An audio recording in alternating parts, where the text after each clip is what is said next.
Welcome back. Before the break, we were talking about the primary election. Now let's chat a little bit about the general election. There's a few debates coming up. I have the privilege of hosting one of them on the 15th. That's in Casper, right? It's in Casper, yes, at the Casper Area Chamber of Commerce. How are you preparing for this debate? What are you looking to show the people? How are you looking to debate with your challenger, Mary Throne? Well, what I'd say is that Mary is a credible candidate. She and I are very different in sort of philosophy. She's obviously a Democrat, a lot more liberal than I am. I think Wyoming has a number of choices it has to make going forward, and I think we'll be able to outline those policy changes.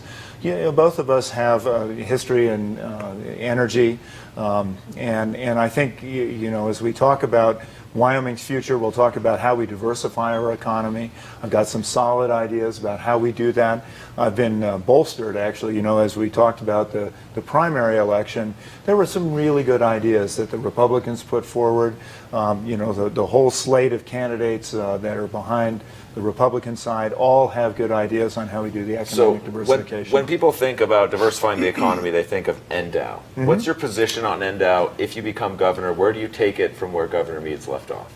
Well, NDOW just issued their report. I sat through the legislative committee the other day, listened to it. It's interesting. I think there's some good ideas there, particularly when it talks about, well, as we were talking a little bit earlier, how we grow the economy so that it's attractive to young people staying in the state. There's a lot of kind of aspirational thinking. There isn't a lot of detail yet.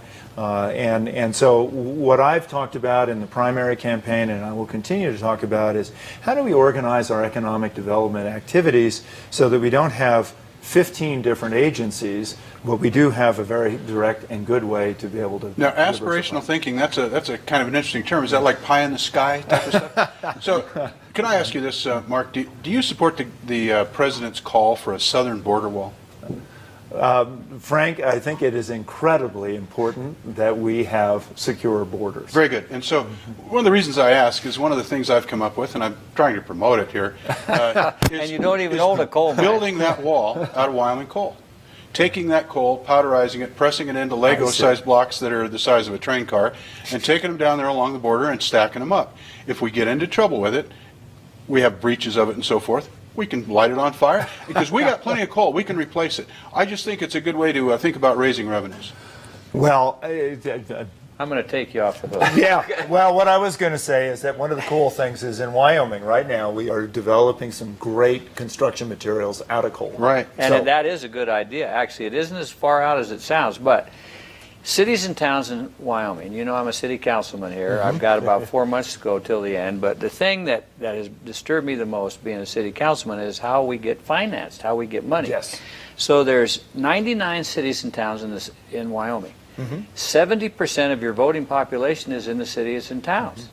So what we do is we struggle every year. The legislature meets, decides how much money they're going to give us, and they need to set up a structure where each city and town gets a certain percentage of the sales tax monies that are generated in those cities and towns, and I think allow the cities and towns to come up with ways to raise their own money with the permission of the people in the city and town. Right, and Dallas, I would agree with you there. It's been a plank of mine to say that the local communities, it's a Republican tradition. You know, Yes. Local government closest to the people, give the local communities the opportunity to be able to raise the revenues they need.